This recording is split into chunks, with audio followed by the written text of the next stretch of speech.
A sprawling mansion in upstate New York with a cheap asking price could be yours if you don't mind sharing it with some spooky neighbors. The home seems to have a lot going for it, but an image captured by Google Street View shows 3 sets of white handprints on the windows of his home. Cindi Hagley, a real estate broker based in California, specializes in what are known as past life homes. Miss Hagley, thanks for speaking with us this afternoon. Is that a euphemism for haunted houses? Well, I think it's more of a euphemism for stigmatized homes, but certainly haunted homes are included in that. This mansion is selling for $105,000 US. Is that considered a steal in your view as a broker?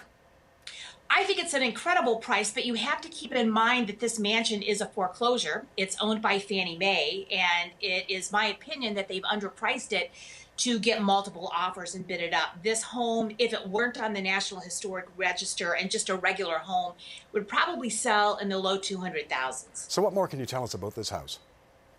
I think it's a beautiful home. I took a look at the handprints on the windows, and you know, if you look at the size of those handprints in proportion to the size of the windows, it would have to have been a giant that left those hands. Those handprints are huge. So what does that tell you? Is this fake or what?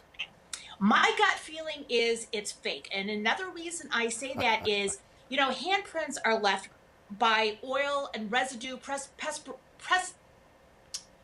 perspiration from the hands. Right. I can't talk today.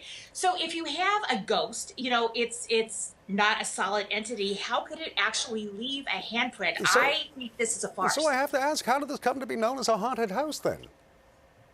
You know, if I were the real estate broker and Fannie Mae right now, I would be giddy with all of the publicity that this is getting. Who knows what those handprints are from? They could also be reflections, although they do look like handprints. I'll give it that. But yeah.